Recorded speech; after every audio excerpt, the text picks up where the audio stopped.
فاتحة. صلى على محمد. بسم الله الرحمن الرحيم. الحمد لله رب العالمين الرحمن الرحيم مالك يوم الدين إياك نعبد وإياك نستعين صراط المستقيم صراط الذين أنعمت عليهم غير المغضوب عليهم ولا الضالين. صلى على محمد وآل محمد. لا حول ولا قوة إلا بالله العلي العظيم. أعوذ بالله من الشيطان اللعين الرجيم. بسم الله الرحمن الرحيم. الحمد لله والصلاة والسلام على رسول الله وعلى آله آل الله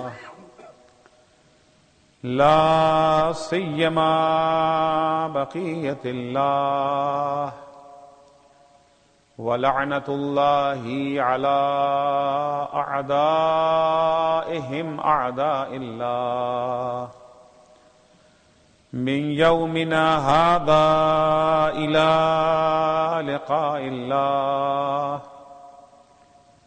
أما بعد فقد قال الله فأقم وجهك للدين حنيفا فطرة الله التي فطر الناس عليها لا تبديل لخلق الله. صلوات پڑھیں گے محمد و آل محمد پر.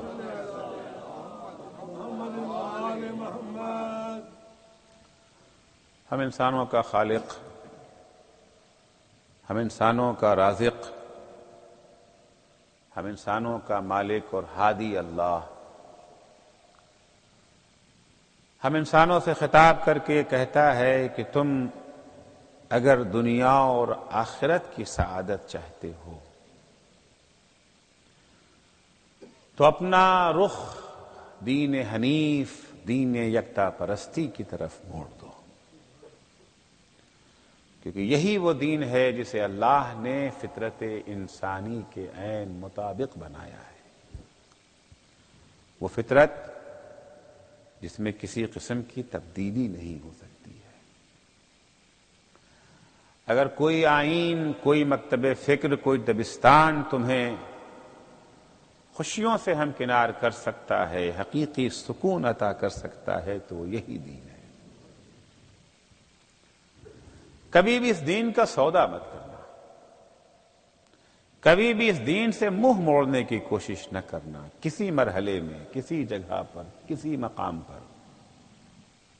جہاں مشکلیں پیدا ہو جاتی ہیں وہاں خود یہ دین تمہاری رہنمائی کرتا ہے کہ تمہیں اس مشکل سے کیسے نکلنا ہے.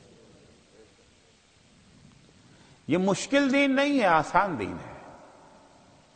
شرط یہ ہے کہ اس دین کو سمجھو، اس دین کے قریب آؤ اور اس دین کو گلے سے لگاؤ. اگر کوئی بات تمہاری سمجھ میں نہیں آ رہی ہے تو اسے چھوڑ دینا ضروری نہیں ہے. جب تم ڈاکٹر کے پاس جاتے ہو تو اس کے نسخے پر پہلے یہ جو ہے ریسرچ تھوڑی کرتے ہو کہ اس میں کیا کیا ہے. ہو سکتا ہے بہت ساری باتیں جو تم سے ڈاکٹر کہہ رہا ہے تمہیں سمجھ میں نہیں آ رہی ہے. یہ انجیکشن لگاؤ، اس انجیکشن میں کیا ہے ڈاکٹر صاحب؟ شاید آپ نہ سمجھ سکے کیونکہ ڈاکٹر صاحب اپنے 10 سال 15 سال کی تحقیقات اور تجربے کا یہ جو ہے نچوڑ ایک لائن میں پیش کر رہا ہے. تو آپ اس کو 1 منٹ میں کیسے سمجھ لیں گے؟ ہاں یہ دیکھو کہ ڈاکٹر لائق ہے یا نہیں،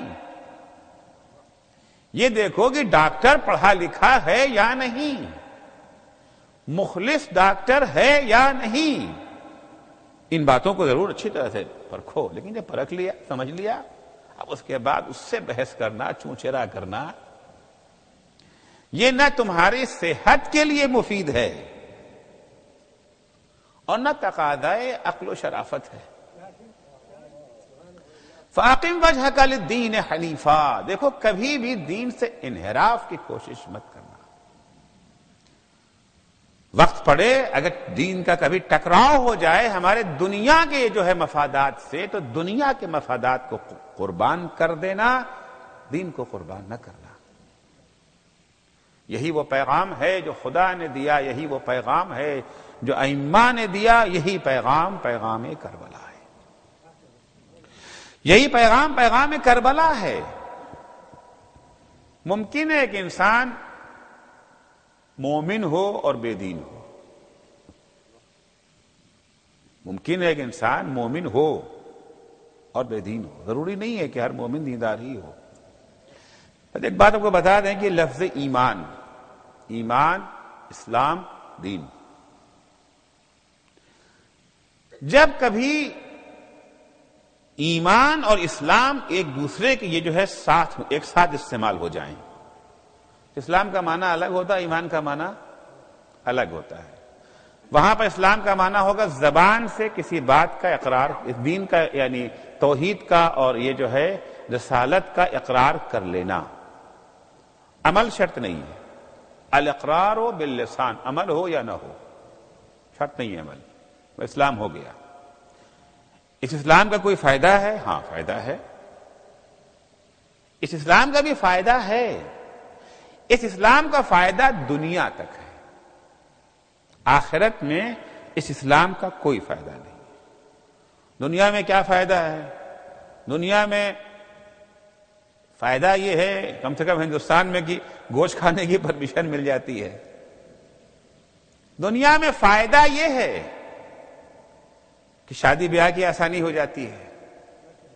دنیا میں فائدہ یہ ہے کہ میراث کے حقدار ہو جاؤ گے، یعنی اگر باپ مومن ہے بیٹا کافر ہے تو کافر کو مومن کی میراث نہیں ملتی، لیکن اگر لا الہ الا اللہ محمد رسول اللہ کہہ لیا میراث مل جائے گی۔ ظاہری طہارت آ جاتی ہے، ان کے ہاتھ سے کھانا پینا جائز ہو جاتا ہے، جان بچ جاتی ہے۔ یعنی جنگ ہو رہی ہے اسلام اور کفر کے درمیان، مسلمان کی زد پر کافر آ گیا، اس نے جیسے ہی کہا لا الہ الا اللہ محمد رسول اللہ، اب اس پر آپ تلوار نہیں چلا سکتے۔ زبردستی دین منوانا نہیں ہے، یہ جنگ ہو رہی تھی، یہ ایک امتیاز اس کو ملا ہے۔ جیسے اس نے کہا لا الہ الا اللہ محمد رسول اللہ، اب دل سے کہا، کیسے ہم اس کے دل کا حال تو نہیں جانتے، ہمیں شک کرنے کا بھی حق نہیں ہے کہ نہیں تو اس نے جان جو ہے بچانے کے لیے لا الہ الا اللہ کہہ دیا ہے۔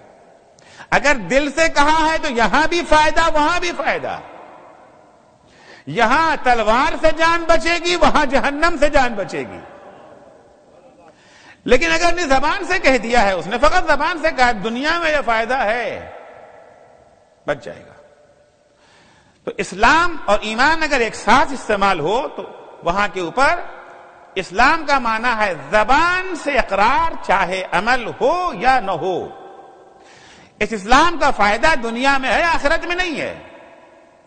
بہت ساری حدیثیں ملتی ہیں اگر یہ نہ کیا تو یہ جو ہے مسلمان نہیں، تو کیا مطلب؟ وہ کافر ہو گیا، اس کے ہاتھ سے کھانا پینا ناپاک نجس، طلاق ہو جائے، الگ ہو جائے میاں بیوی، کیونکہ مومنہ بیوی کافر شوہر کے ساتھ نہیں رہ سکتی، یا اس کا الٹا وہ بھی نہیں ہو سکتا کہ شوہر مومن بیوی کافر ساتھ نہیں رہ سکتی، الگ ہو جائے نہیں۔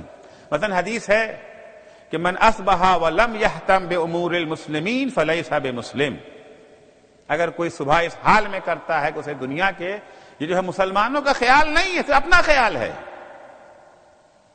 غزہ میں کیا ہو رہا ہے، افغانستان میں کیا ہو رہا ہے، عراق میں کیا ہو رہا ہے، بحرین میں کیا، ہم سے کیا مطلب، ہمیں اپنی فکر ہے، دوسروں سے واسطہ ہمیں نہیں ہے۔ پیغمبر فرماتے یہ جو ہے مسلمان نہیں، کیا مطلب مسلمان نہیں ہے؟ یعنی اب اس کو اپنے باپ کی یہ جو ہے میراث نہیں ملے گی، اس کے ہاتھ کا کھانا پینا جائز نہیں، مسلمان آخرت کا جو فائدہ ہے وہ اسے نہیں ملے گا۔ من بات شبعانا وجارہ جائع فلیس بمسلم، تو پیٹ بھر کے کھانا کھا کے سو رہے اس حال میں کہ اس کا پڑوسی بھوکا ہے، یہ مسلمان نہیں ہے۔ یعنی کیا مطلب مسلمان کافر ہو گیا؟ نہیں، آخرت کا فائدہ اس سے نہیں ملے گا۔ تک گفتگو آئی ہے، جہاں واقعہ نقل کر دوں، نجف اشرف میں ایک مرجع تقلید کے پاس ایک عالم دین تشریف لے گئے اجازہ لینے کے لیے، نہیں پتہ اجازہ خمس ہے، اجازہ روایت ہے، اجازہ حدیث، کوئی بھی اجازہ ہو، بہرحال اجازہ لینے گئے۔ ان مجتہد نے کہا کہ میں تمہیں اجازہ نہیں دوں گا۔ پہچانے اسلام کیا ہے؟ کیوں؟ کہ تم فاسق ہو۔ حضور کون سا گناہ کیا ہے آپ مجھے فاسق کہہ رہے ہیں؟ مجھے کون سا گناہ کیا ہے؟ شراب پیا ہے، چوری کیا ہے، کسی کا مال ہڑپ کیا ہے؟ عام طور سے گناہ تو ہم لوگ یہ 2-4 گناہ اسی کو سمجھتے ہیں نا، گناہوں کے فہرست گناہ 2-4 گناہ، الحمدللہ ہم نے تو کچھ نہیں کیا، ہم پاک و پاکیزہ ہیں۔ تم فاسق ہو۔ میں کیوں فاسق ہوں؟ میں نے کیا کیا ہے؟ کہ کل تمہارے محلے میں ایک شخص بھوک سے مر گیا، کہ خدا کی قسم مجھے خبر نہیں تھی کہ وہ بھوکا ہے، کہ جبھی تو میں تمہیں فاسق کہہ رہا ہوں۔ یہ کیسے ممکن ہے کہ ایک اللہ کا یہ جو ہے فرما بردار بندہ اسے اپنے محلے کی خبر نہ ہو؟ اس لیے میں تمہیں فاسق کہہ رہا ہوں۔ اگر تمہیں خبر ہوتی کہ وہ بھوکا ہے اور مدد نہ کرتے مر جاتا تو میں تمہیں کافر کہتا۔ کفر فقط لا الہ الا اللہ نہ کہنا کا نام نہیں ہے، میں تمہیں کافر کہتا۔ بہرحال تو جہاں جہاں اسلام اور ایمان ساتھ ساتھ آ جائیں تو اس کا معنی اسلام یعنی ظاہری اقرار، ایمان دل کے گہرائیوں میں اتر جائے، زبان سے اقرار ہو اور اعضاء و جوارح سے عمل انجام پائے۔ اگر اسلام اور ایمان ایک ساتھ استعمال ہوتے ہیں، لیکن اگر تنہا لفظ ایمان استعمال ہوا، تنہا لفظ اسلام، تو کہیں کے اوپر یہ اسلام ایمان کے معنی میں استعمال ہوتا ہے اور کہیں پر ایمان اسلام کے معنی میں استعمال ہو جاتا ہے۔ یعنی اگر اکیلا لفظ اسلام آیا ہے تو ممکن اس سے مراد وہی ایمان ہو، یعنی دل سے اقرار، زبان سے اظہار اور عمل سے ثبوت دینا کہ ہم اس پر قائم ہیں۔ جناب ابراہیم کے سلسلے میں ہے نا، ما کان ابراہیم یہودیا ولا نصرانیا، کیا ہے؟ کانا مسلمن حنیفا۔ کس معنی میں یہ جو ہے تھے مسلم؟ فقط زبان سے اقرار کے معنی میں تھے مسلم؟ تو اگر یہ الگ الگ، اس کو یاد رکھیے گا، یہ جو ہے فنی بحث تھی جو میں نے آپ کی علمی بحث تھی تو پیش کر دیا، فرق اسلام اور ایمان کا۔ اگر دونوں ایک ساتھ استعمال ہو رہے ہیں، جیسے قالت الاعراب آمنا قل لم تؤمنوا، وہ کہتے تھے میں ایمان لائے، نہیں تم ایمان نہیں لائے، کہو کہ ہم اسلام لائے، قالوا اسلمنا، قولوا اسلمنا۔ تو یہاں ایمان الگ ہے، اسلام لما يدخل الایمان فی قلوبکم، ابھی ایمان تمہارے دل کی گہرائیوں میں نہیں اترا ہے۔ تو اگر الگ الگ استعمال ہوتے ہیں تو دونوں ایک دوسرے کے معنی میں، کہیں پر ایمان اسلام کے معنی میں یعنی صرف زبان سے اقرار ہے، کہیں اسلام ایمان کے معنی میں یعنی دل میں بھی ہے، زبان پر بھی ہے اور عمل میں بھی ہے۔ فرق تھا عرض کیا۔ تو ممکن ہے کہ انسان مومن ہو لیکن بے دین ہو، یعنی وہ مومن ایسا ہے کہ جہاں کہیں مصلحتیں اس کی اپنی ہیں وہاں تو دین پر عمل کرتا ہے، اور جہاں مصلحتیں نہیں ہیں وہاں دین سے یہ جو ہے بیگانہ ہو جاتا ہے۔ پیغمبر اسلام صلی اللہ علیہ وآلہ وسلم نے فرمایا ان اللہ لیبغض المؤمن الضعیف، اللہ نفرت کرتا ہے کمزور مومن سے۔ کیا مطلب؟ جو مومن پہلوان ہے انہیں کو اللہ دوست رکھتا ہے، دبلا پتلا منحنی سا کوئی ہے بیچارہ تو ان کو اللہ دوست نہیں رکھتا۔ لوگوں نے پوچھا یا رسول اللہ مومن ضعیف سے کیا مراد ہے؟ یہ مومن ضعیف کسے کہتے ہیں؟ جنہیں اللہ دوست نہیں رکھتا، جن سے اللہ یہ جو ہے بغض رکھتا ہے، نفرت کرتا ہے اللہ ان سے۔ یہ کون ہے؟ فرمایا الذی لا دین لہ، یہ وہ مومن ہے جس کے پاس دین نہیں ہے، یعنی یہ وہ مومن ہے کہ جب دین اور دنیا میں ٹکراؤ ہونے لگتا ہے دنیا کو گلے سے لگا لیتا ہے، دین کو قربان کر دیتا ہے۔ دنیاوی لذتیں اس کی نگاہ میں زیادہ اہم ہیں اخروی لذتوں سے۔ 8 گھنٹہ کرکٹ بیٹھ کے دیکھ سکتا ہے، 8 منٹ کی نماز اس کی حلق سے نہیں اترتی۔ 8 منٹ کی نماز اس کے لیے بھاری ہے نا، ہمارے باپ رے باپ نماز پڑھنی پڑے گی، کیسے بھاگ جائیں، کیسے فرار کر لیں۔ پوری اس بات کی کوشش ہے کہ اس کے مال میں سے کوئی ایک پیسہ لینے نہ پائے، اپنے مال کی حفاظت کا پورا خیال ہے۔ لیکن خمس اور یہ جو ہے زکوٰۃ کے نام پر جو اللہ نے ضعفاء اور فقراء کا اس کے مال میں حق رکھا ہے، اسے کوئی خیال نہیں ہے، اپنا مال نہ جانے پائے، اس کا تو اسے خیال ہے۔ اسے اس بات کا خیال ہے کہ کوئی اس سے دھوکہ نہ کرنے پائے، لیکن اسے اس بات کا احساس نہیں کہ وہ خدا سے دھوکہ کر رہا ہے۔ کچھ لوگ خدا سے دھوکہ کرتے ہیں۔ منافقین کی پہچان جو قرآن نے بیان کیا، ان المنافقین یخادعون اللہ وہو خادعهم یراؤون الناس اذا قاموا الى الصلاة قاموا کسالى یراؤون الناس ولا یذکرون اللہ الا قلیلا۔ یہ منافقین کی پہچان کی کچھ لوگ وہ ہیں جو اللہ سے دھوکہ کرتے ہیں، حالانکہ وہ خود دھوکہ کھا جاتے ہیں۔ اللہ سے دھوکہ کرتے ہیں، وہ خود دھوکہ کھا جاتے ہیں۔ ایک عالم دین تھے، کچھ یہ جو ہے بزنس مین اور تاجروں کے درمیان میں، دکانداروں کے درمیان گفتگو کر رہے تھے، کہنے لگے ہوشیار رہنا کہیں پردیسی تمہیں دھوکہ نہ دے دے۔ قبلہ کیا باتیں کر رہے، پردیسی ہمیں کیسے دھوکہ دے گا، ہم اسے دھوکہ دیتے ہیں۔ پردیسی آیا، اس کو تو مارکیٹ کا حال ہی نہیں معلوم، یہاں کون سی چیز کتنے میں ہے، $5 کی ہے، 10 کی ہے، 20 کی ہے، ہاں رہنے والوں کو تو سب پتا ہے۔ پردیسی آیا تو آیا دکان کے اندر خریدنے کے لیے، وہ سمجھ لیتا ہے کہ امریکہ میں جو مال ملتا ہے حتماً بہت قیمتی ہوگا، یہ نہیں معلوم کہ ساری دنیا کا کوڑا کرکٹ بھی چلا گیا دکان کے اوپر۔ کتنے کا؟ دیکھ لیا کہ پردیسی ہے، ان کا یہ جو ہے $100 جٹ سے نکال کے دے دیا۔ تو دھوکہ تو ہم دیں گے پردیسیوں کو، پردیسی کہاں سے ہمیں دھوکہ دے گا؟ عالم کہہ رہے ہوشیار رہنا پردیسی تمہیں دھوکہ نہ دے جائے۔ بولے کہ ہم اسے دھوکہ دیں گا، اسی لیے تو کہہ رہا ہوں، اسی لیے تو کہہ رہا ہوں کہ پردیسی تمہیں دھوکہ نہ دے جائے، کیونکہ تم نے آج $10 کی چیز $100 میں اس کے ہاتھ بیچ دیا، ایک دن قیامت کا بھی دن تو ہے، وہاں پکڑے جاؤ گے، وہاں پکڑے۔ تم نے اسے دھوکہ دیا تھا، $10 کا سامان 100 میں بیچا، 90 کا دھوکہ دے دیا، 90 لاؤ، وہاں پر ڈالر تو ہے نہیں دینے کے لیے، وہاں پہ ڈالر نہیں ہے دے، مگر دینا تو ہے۔ حق ادا کیے بغیر آگے نہیں بڑھ سکتے، کیا دیں؟ ڈالر تو لے کر کے نہیں آئے ہیں، یہاں پر دیں گے کیا؟ نیک اعمال تو لے کے آئے ہو نا۔ 10 دن معصوم میں مجلسیں کی تھیں، امام حسین کا ماتم کیا تھا، روئے تھے، ثواب تھا نا اس کا، وہ ان کو دو۔ حج کرنے گئے تھے نا تم، حج کا ثواب ان کو دو۔ $7,000 خرچ کر کے ہم نے حج کیا تھا، وہ $7,000 والا حج ہم نے $90 میں دے دیا۔ دھوکہ کس نے کھایا، اس نے یا ہم نے؟ صلوات پڑھیں گے محمد و آل محمد پر۔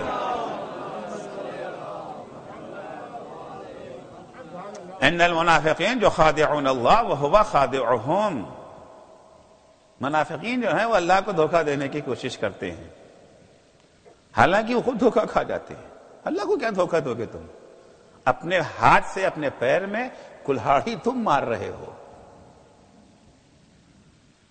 نماز کے لیے جب کھڑے ہوتے ہیں تو کاہلی کے ساتھ، اذا قاموا الی الصلاۃ قاموا کسالی۔ 4 بجے 3 بجے رات میں سوئے ہیں، 5 بجے اٹھتے ہیں، اگر اٹھ گئے تو اٹھے نہیں تو بات ہی نہیں ہے، تو جمع ہی لیتے ہوئے بسم اللہ الرحمن الرحیم الحمدللہ رب العالمین، جمع ہی لیتے ہوئے بہت ابد اٹھیں گے نہیں، اٹھ گئے کہیں اگر اچھا، اور اگر جواب کے لیے گئے جمع ہی وہاں پہ لیتے ہیں، کم سے کم یہاں پر نہیں لیتے نا، ہم لوگوں کے یہاں سب کچھ چل جاتا ہے، سو بھی سکتے ہیں، لیکن یہاں تو فوراً فائر کر دیں گے۔ یہاں بالکل چاق و چوبند دکھانا یہ ہے کہ ہمارے اندر کوئی کمی نہیں ہے. اذا قاموا الى الصلاة قاموا كسالى، جب نماز کے لیے اٹھتے ہیں وہ شادابی نہیں ہوتی، ایک بوجھ ہے ان کے اوپر. لا يذكرون اللہ الا قلیلا، اللہ کو تھوڑا سا یاد کرتے ہیں کبھی کبھار.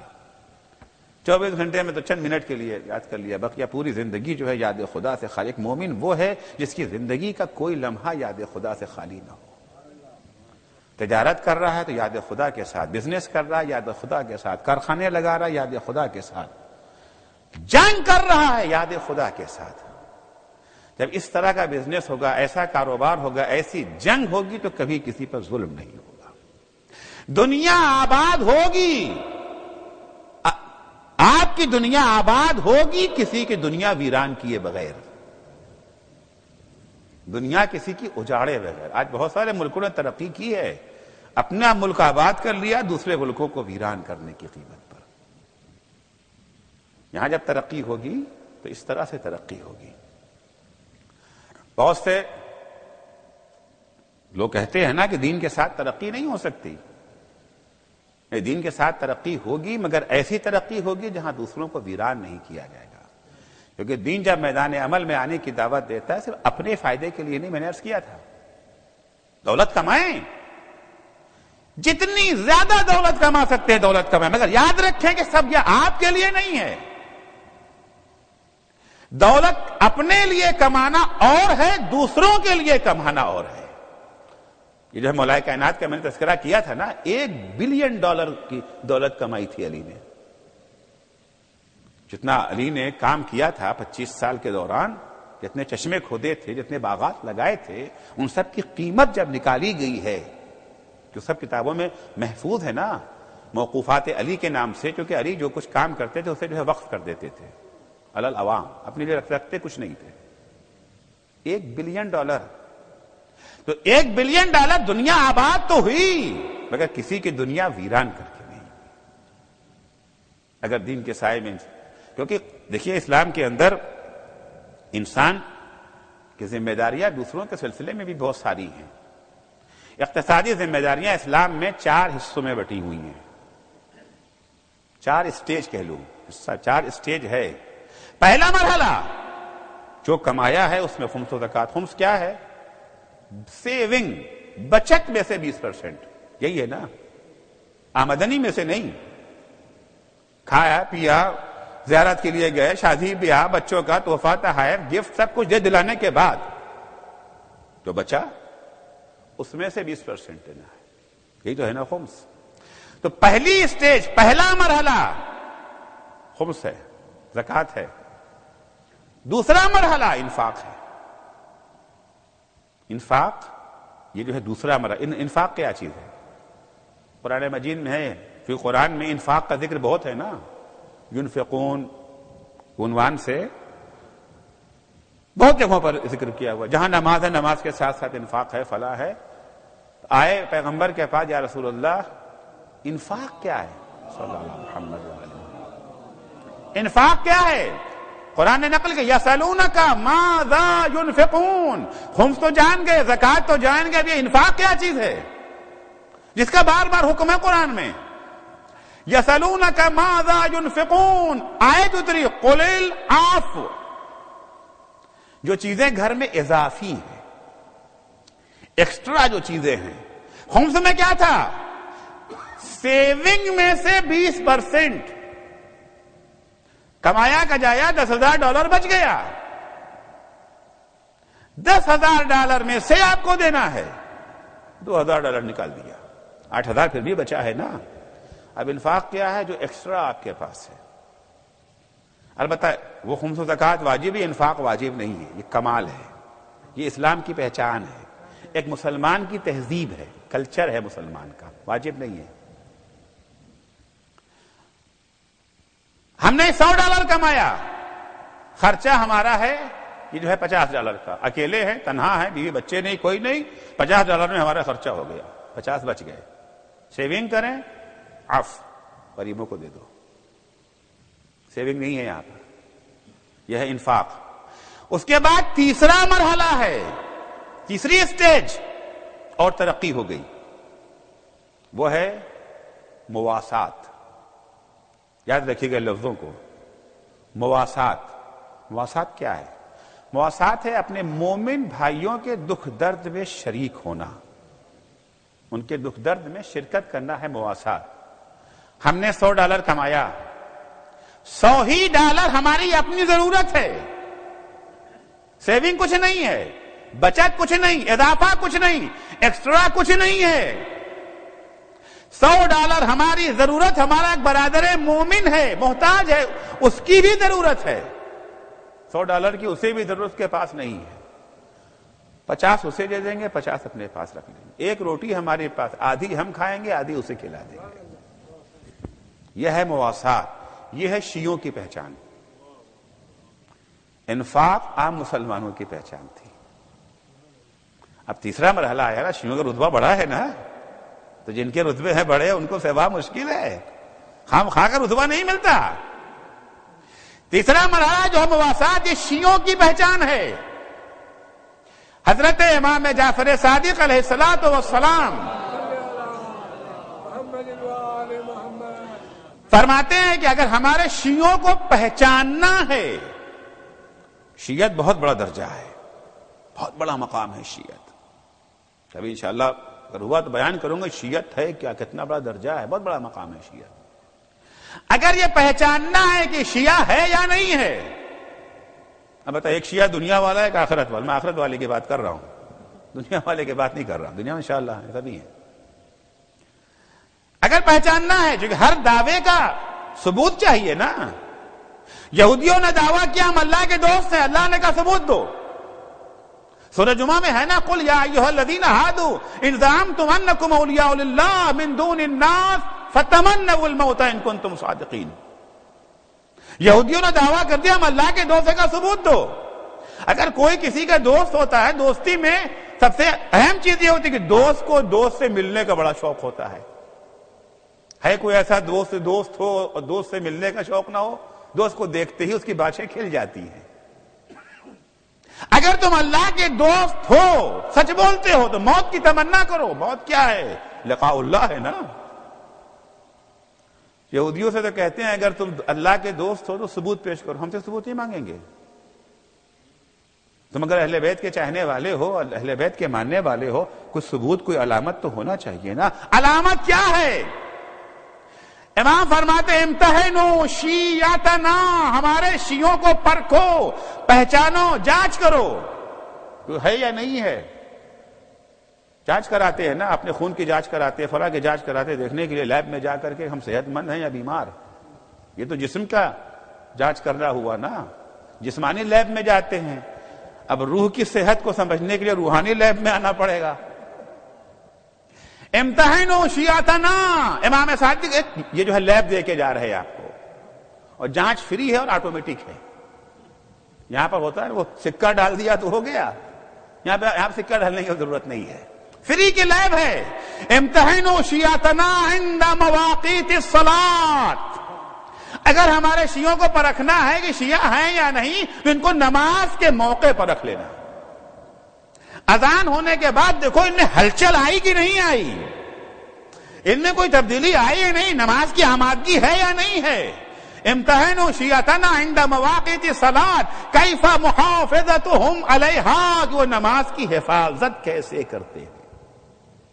پڑھنا اور چیز ہے، حفاظت کرنا اور چیز ہے. شیعہ فقط نماز پڑھتا نہیں ہے، نماز کی محافظت کرتا. محافظت کیا مطلب؟ یعنی نماز کو اول وقت انجام دینا.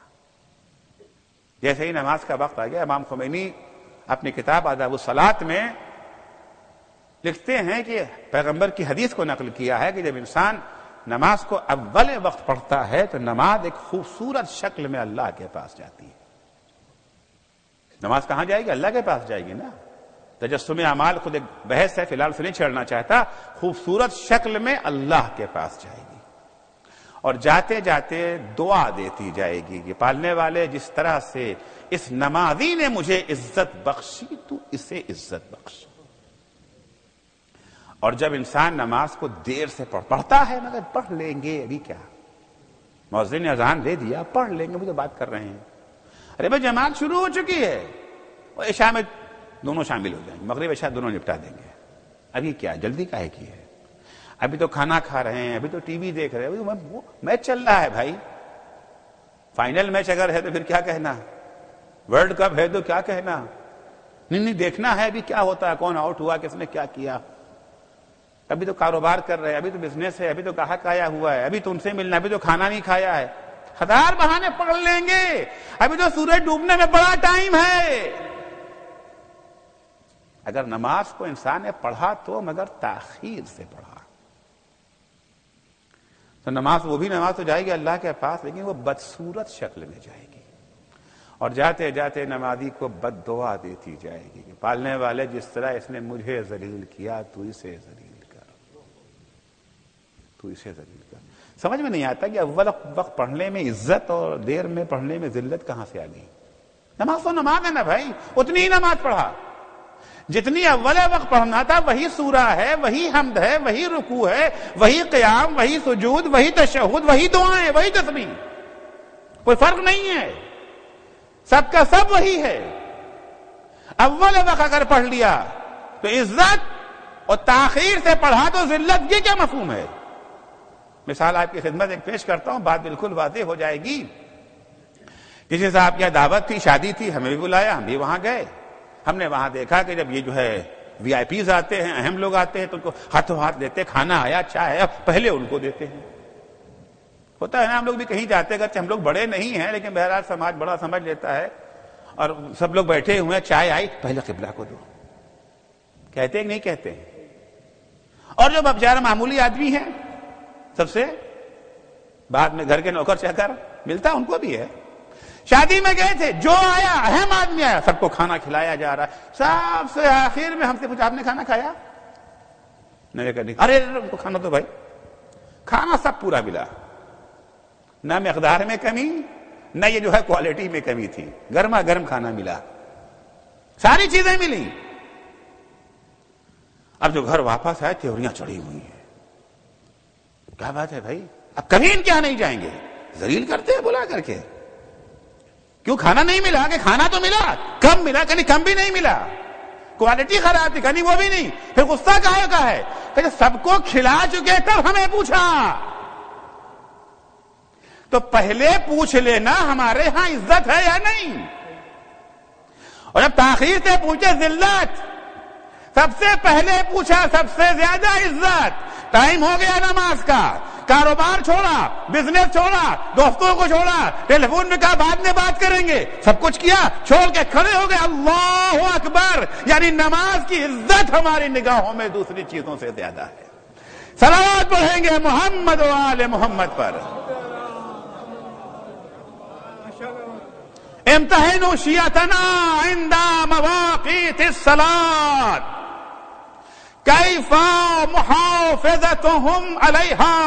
شیعوں کو پہچاننا ہے تو نماز کے موقع پہ تو پہچانو کہ دیکھو یہ کس طرح سے نماز کی حفاظت کرتے ہیں. پڑھ لینا کافی نہیں ہے. دوسری پہچان، 3 پہچان اس حدیث میں، اور بھی پہچانے ہیں لیکن 3 جو اس حدیث میں آئی ہیں. دوسری پہچان، وَإِلَىٰ أَسْرَارِنَا كَيْفَ حِفْظُهُمْ لَهَا عِنْدَ عَدُوِّنَا. دیکھو یہ ہماری تعلیمات، ہمارے اسرار کی حفاظت ہمارے دشمنوں کے درمیان کس طرح سے کرتے ہیں. اہل بیت کی تعلیمات کو ایک دفعہ عمل کرنا ہے دوستوں کے درمیان. دوستوں کے درمیان عمل کرنا تو آسان ہے، سب کر رہے ہیں. جو کام سب کرتے ہیں وہ آسان ہو جاتا ہے. سب پڑھ رہے ہیں، ہم نے بھی پڑھ لیا. سب روزہ رکھ، ہم نے بھی رکھ لیا. سب کے ساتھ مشکل آسان ہو جاتی ہے. لیکن وہاں جہاں کوئی نہیں، اکیلے ہیں، معصوم سینٹر میں آئے، حجاب کر لیا. ان علاقوں میں گئے جہاں حجاب کرنے والوں کا مذاق اڑایا جاتا ہے، وہاں جا کے کیا کیا؟ اگر ہمارے شیعوں کو پہچان، دیکھو جب یہ ہمارے دشمنوں کے علاقے میں جاتے ہیں، وہاں جا کے ہماری تعلیمات کو زندہ رکھتے ہیں یا نہیں رکھتے ہیں؟ وہاں جا کے ہماری تعلیمات پہ عمل کر یا نہیں؟ ماحول دیکھ دیکھ کر کے کام کرتے ہیں. دینداروں کے ماحول میں جائیں گے ان کی جیسی، بے دینوں کے ماحول میں چلے جائیں گے تو ان کے جیسے. ہمارے شیعہ عمل کرنے میں بہانہ نہیں لاتے ہیں. بھائی کیا کریں، ہم جس ماحول میں رہتے ہیں. اگر آپ اس ماحول میں نہیں عمل کر سکتے ہیں تو آپ کو وہاں پر رہنے کی کس نے پرمیشن دی ہے؟ ہجرت کاہے کے لیے ہے؟ ہجرت فقط پیسے کی خاطر؟ انڈیا چھوڑ کر کے امریکہ آ سکتے ہیں، پاکستان چھوڑ کے امریکہ آ سکتے ہیں، کاہے کے لیے؟ ٹھیک ہے، اس کے لیے ہجرت منع نہیں ہے، لیکن اگر کسی ماحول میں اپنے دین پہ عمل نہیں کر سکتے وہاں رہنا جائز نہیں ہے. وہاں سے ہٹو، جہاں ممکن ہو سکے، جہاں تک ممکن ہو سکے وہاں تک جاؤ. حدیث ہے کہ من فر بدینہ ولو شبرا من الارض کان رفیق محمد و ابراہیم فی الجنہ. جو اپنے دین کی حفاظت کے لیے ایک جگہ سے دوسری جگہ ہجرت کرتا ہے، بولو ایک بالشت. اس محلے سے اٹھ کے اس محلے میں آ جاتے ہیں. اس ملک سے چھوٹ نکل کے اس ملک میں جانا ممکن نہیں ہے. وہ جو ہے ویزا نہیں دیں گے، رہنے نہیں دیں گے، وہ نہیں آ سکتے اس ماحول میں جو کہ بڑا دیندار ماحول ہے. لیکن اس محلے سے نکل کے اس محلے میں تو آ سکتے ہیں نا. یہ اس محلہ چھوڑ کے اس محلے میں جاتے ہیں، وہاں کے اسکول زیادہ اچھے ہیں. جاتے کہ نہیں جاتے ہیں؟ تو کبھی اس لیے بھی چھوڑ کر کیا ہے کہ وہاں کا دینی ماحول خراب ہے، یہاں کا دینی ماحول اچھا ہے. من فر بدینہ، جو اپنے دین کی حفاظت کے لیے ہجرت کرتا ہے، ولو شبرا من الارض، وہ ایک بال جتنا امکان میں ہے ہمارے وطن، ملک چھوڑ کے جانا ممکن نہیں ہے. محلہ تو چھوڑ کے جا سکتے ہیں، ایک گلی کو چھوڑ کے دوسری گلی. اس گلی کے بچے اچھے نہیں، اس گلی کے بچے اچھے ہیں. اس گلی میں بچے ہمارے رہیں گے تو بہک جائیں گے، اس گلی میں بچے رہیں گے تو نہیں بہکیں گے. اجر معلوم ہے کیا ہے؟ وہ جنت میں محمد اور ابراہیم علیہ السلام کا ہمراہ ہوگا. ان کے پہلو میں اسے گھر ملے گا. بڑوں کے بغل میں رہنے کا شوق ہے نا، فخر سے کہتے ہیں نا میرا گھر معلوم ہے وہیں پر ہے. یہاں پر گھر کہاں ملے گا تمہیں؟ ان کی جگہ پہ ملے گا. تیسری پہچان جو امام جعفر صادق علیہ الصلوۃ والسلام نے بیان فرمائی ہے، تیسری پہچان، وَإِلَىٰ أَمْوَالِهِمْ كَيْفَ مُوَاسَاتُهُمْ لِإِخْوَانِهِمْ فِي مَعَدِهِمْ. دیکھو ان کے ہاتھوں میں جو پیسہ ہے، کتنی کی بحث نہیں ہے کہ $100 ہے کہ 1000 ہے کہ لاکھ ہے کہ کروڑ ہے. یہ نہ کرے ہمارے پاس کیا ہے، 1000 2000 والوں کی بات تھوڑی ہو رہی ہے، کروڑوں والی کی ہے. نہیں، آپ کے پاس $10 بھی ہے. وَإِلَىٰ أَمْوَالِهِمْ، مال کی مقدار نہیں، اغنیا نہیں کہا ہے کہ مالداروں کی بات.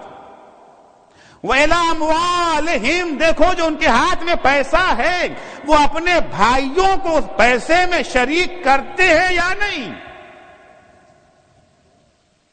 شریک کرتے ہیں یا نہیں کرتے ہیں؟ اگر یہ چیزیں ان کے ہاں پائی جاتی ہے، نہیں، یہ نہیں ہو سکتا ہے کہ ہمارے پاس تو پیسہ ہے، ہمارے پاس جاب ہے، ہمارے دوسرے بھائی کی جاب چھوٹ گئی ہے. جاب چھوٹ جانے کا کیا درد ہوتا ہے آپ لوگوں سے بہتر کون جانے گا. ہمارے ہندوستان وغیرہ میں، پاکستان میں اگر جاب چھوٹ بھی ہے تو 4 مہینہ ہے تو اتنا خاص اثر، چونکہ اتنی سیونگ رکھتے ہیں وہ. مگر یہاں تو ساری زندگی ادھار کی ہے. بڑا خوبصورت مکان ہے مگر ادھار کا، بڑی اچھی گاڑی ہے مگر ادھار کی. سب کچھ ساری زندگی جہاں ادھار ہی کی ہے نا.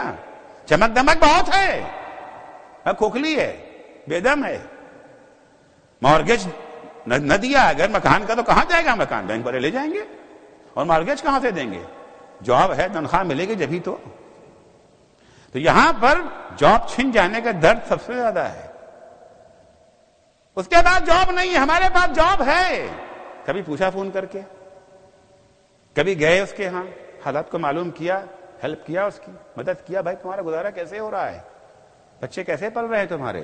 ایک شیعہ دوسرے شیعہ سے غافل نہیں ہو سکتا. ایک شیعہ دوسرے شیعہ سے بے خبر نہیں ہو سکتا.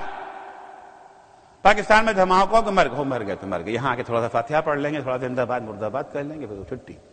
وہ ان کا خاندان کیسے پل رہا ہے؟ 14 کے بچے کے سال میں ہیں تو چلے گئے نا، ان کو آپ روک نہیں سکتے تھے. لیکن جو رہ گئے ہیں ان کے لیے کیا کیا آپ نے؟ فقط ایک سورہ فاتحہ، کام چل گیا. تھوڑا سا غصے کا اظہار کر لیا، وہ پتہ نہیں وہ اپلیکیشن یہاں وہاں بھیج دیا، تو ٹھیک ہے وہ تو کرنا ہی چاہیے، ذمہ داری ختم ہو گئی آپ کی. مواسات یعنی ان کے دکھ درد میں شریک رہنا. چوتھا مرحلہ ہے ایثار کا.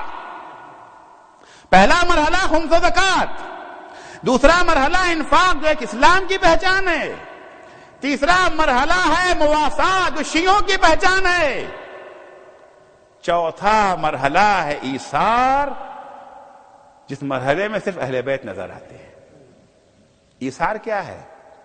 ایک روٹی ہمارے پاس ہے، ہم بھی بھوکے، ہمارا بھائی بھی بھوکا. مواسات تھا کہ آدھا آدھا آدھا آدھا. انفاق دو تھی، ہماری ضرورت ایک ہے، ایک بچ گئی تھی، ان کو دے دیں گے. ایثار کیا ہے؟ ایک ہی روٹی ہے. ایثار یہ ہے کہ تم کھا لو ہم نہ کھائیں گے. اپنے اوپر دوسرے کو یہ جو ہے مقدم رکھنا. وَيُؤْثِرُونَ عَلَىٰ أَنفُسِهِمْ وَلَوْ كَانَ بِهِمْ خَصَاصَةٌ. وہ دوسروں کو اپنے اوپر جو ہے مقدم رکھتے ہیں، ہر چند انہیں خود اس کی ضرورت ہے. یہ نمونہ اگر کہیں ملے گا تو اہل بیت کے ہاں ملے گا. مدینہ ہے، پیغمبر اسلام صلی اللہ علیہ وآلہ وسلم کی مسجد ہے. ایک شخص آتا ہے اور آنے کے بعد کھڑا ہو جاتا، یا رسول اللہ میں پردیسی ہوں، نہ میرے پاس رہنے کے لیے گھر ہے، نہ کھانے کے لیے پیسہ ہے. مولا کائنات نے وہ پیغمبر نے فرمایا کون ہے جو اسے آج کی شب اپنا مہمان بنا دے؟ کون ہے؟ ایک ہی تو تھا، ہمیشہ کون کے جواب میں کہتا تھا میں. جب کبھی پیغمبر نے کہا کون، ایک شخصیت تھی، چاہے وہ جنگ میں ہو، چاہے یہ جو ہے بزم میں ہو یا رزم میں ہو، ایک ہی تھا. مولا علی کھڑے ہو گئے، میں. کیوں؟ ان کے پاس پیسہ بہت ہے کیا؟ کیپٹلسٹ ہیں، بہت سرمایہ ہے ان کے پاس؟ نہیں، ضروری نہیں، شاید گھر میں کھانا بھی نہ ہو. کیوں چلے آتے ہیں سائل ایک فاقہ کش کے گھر؟ کیوں چلے آتے ہیں سائل ایک فاقہ کش کے گھر؟ کیا مدینے بھر میں دروازہ کھلا کوئی نہ تھا؟ پھر شاعر جواب دیتا ہے، اے روایت کے اسیرو لو درایت کی دلیل، سب غنی تھے نام کے حاجت روا کوئی نہ تھا. مولا کھڑا، یا رسول اللہ میں لے کے چلے. یہاں سے عظمت فاطمہ زہرا سلام اللہ علیہا بھی سمجھ میں آتی ہے. رات میں گھر مہمان لے کے جا رہے ہیں، پوچھ لیا ہے گھر سے کیا ہوگا؟ بڑا اعتماد ہے، بڑا بھروسہ ہے، دونوں کا مزاج ایک ہے نا. ناممکن ہے کہ علی لے کے جائے اور بیوی کو اعتراض ہو جائے. گھر لے کے پہنچے، فاطمہ مہمان لایا ہوں. کیا ہے گھر میں کھانے کے لیے؟ آج کا دور تو ہے نا کہ فریج ہے، فریزر ہے، سب کچھ ہے، 6 مہینے کا کھانا کم سے کم رکھا ہی ہوا ہے. وہ دور نہیں ہے. اچانک مہمان لے کر کیا گئے ہیں، وہ بھی یہ گھر جہاں عام طور سے فاقہی کی خبر آتی ہے. فاطمہ کچھ گھر میں ہے، بی بی ایک کاسا لائیں کہ یہ ہے، کھانا دکھا دیا، تھوڑا سا کھانا ہے، نہ ابھی حسنین نے کھایا ہے نہ میں نے کھایا، آپ تو ابھی چلے ہی آ رہے ہیں. اتنا کھانا ہے کہ ایک آدمی کھا سکتا ہے. بی بی فرماتی ہیں کوئی بات نہیں، آپ مہمان کے ساتھ بیٹھ جائیے، میں بھی نہیں کھاؤں گا، بچوں کو بھی بہلا پھسلا کے سلا دوں گی، کھانا آپ انہیں کھلا دیجیے. مولا علی نے کھانا دیکھا، کھانا اتنا ہی ہے کہ ایک آدمی کھا سکتا ہے، 2 آدمی کا پیٹ نہیں بھر سکتا. اچھا اگر علی کھانا مہمان کے آگے رکھ دیں، دیکھیں اسلام فقط جسمانی پیٹ نہیں بھرتا، جسم کا پیٹ بھی بھرتا ہے، روح کا پیٹ بھی بھرتا ہے. اگر علی اس کے آگے لا کے رکھ دے کھاؤ تو اس کو احساس تو ہوگا نا. ایک صلوات پڑھیں محمد و آل محمد پر.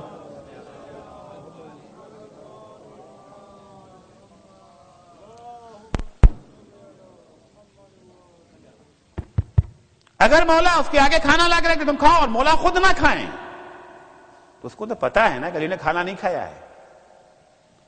شرمندگی ہوگی نا اس سے، میری وجہ سے میرا میزبان بھوکا رہ گیا. کھانا تو کھا لے گا مگر ضمیر جو ہے ملامت کرے گا.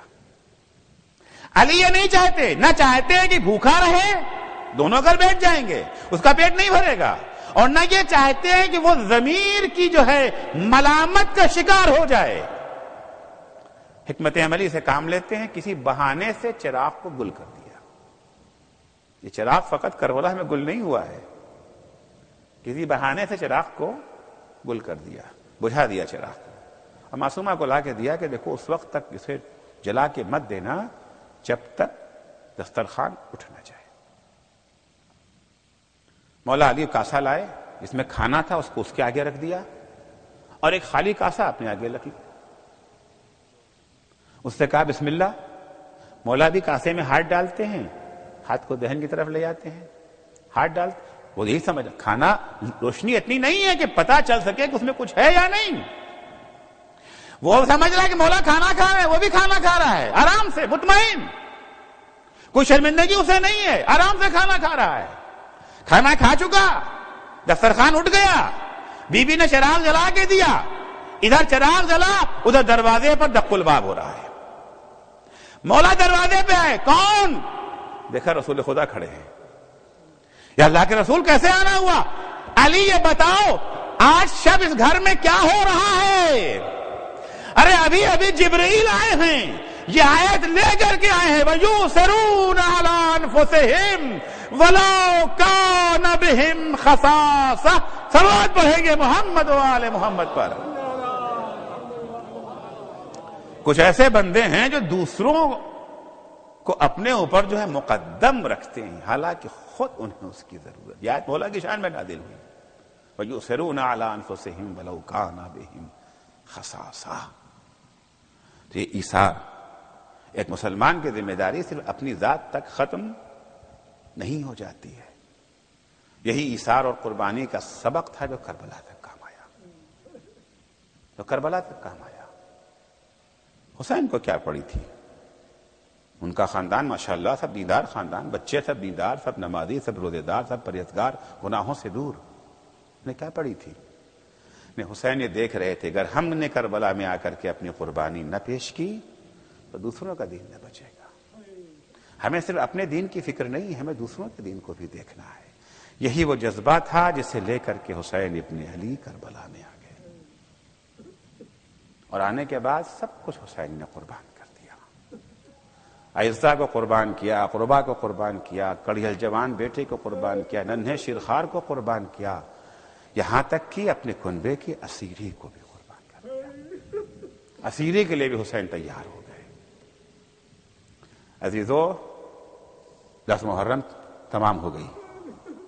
جس کرب میں، جس یہ جو ہے مصیبت میں اہل بیت نے یہ رات گزاری ہے، شب 11، جب 11ویں کی صبح نمودار ہوئی ہے، عمر سعد نے اپنے نجس لاشوں کو پہلے دفن کیا، اور پاک و پاکیزہ لاشیں زمین گھر میں کربلا پر بغیر غسل و کفن پڑے رہے. اس کے بعد آگے خبر دی جاتی ہے کہ تمہیں اسیر کر لیا گیا ہے، تمہیں کوفہ چلنا ہے. اونٹ لائے جاتے ہیں، بیویاں سوار ہونا چاہتی ہیں. عزیزو، ایک سفر تھا نا 28 رجب کا، کس شان سے یہ قافلہ مدینے سے چلا تھا، بیویاں کس شان سے سوار ہوئی تھی. کوئی محمل کا پردہ اٹھاتا تھا، کوئی جوتیاں سنبھالتا تھا، کوئی بازو پکڑ کر کے سوار کرتا تھا. کبھی قاسم آگے بڑھتے تھے، کبھی اونو محمد آگے بڑھتے تھے، کبھی علی اکبر آگے بڑھتے تھے، کبھی عباس. ایک شان تھی بیویوں کی جب وہ سوار ہو کر کے مدینے سے چلی ہیں. اب دوسرا سفر ہو رہا ہے، کربلا سے جا رہی ہیں. اونٹ تو ہیں مگر ان پر ہماریاں نہیں ہے، ان پر محملیں نہیں ہیں، ان پر کجاوا نہیں ہے. بے کجاوا بے محمل اونٹوں پر بیویوں کو سوار ہونا ہے. سوار کون کرے؟ سوار کون کرے؟ بیویوں کا دل بھر آیا. ایک دفعہ زینب آگے بڑھتی ہے. بیویوں، اگر عباس نہیں تو کیا ہوا؟ عباس کی بہن تو موجود ہے، اکبر نہیں، اکبر کی پھوپھی موجود ہے. بیویوں، ہم تمہیں سوار کریں گے. ایک ایک بیوی کو جناب زینب نے سوار کر دیا. اب فضہ رہ گئی ہیں اور زینب رہ گئی ہے.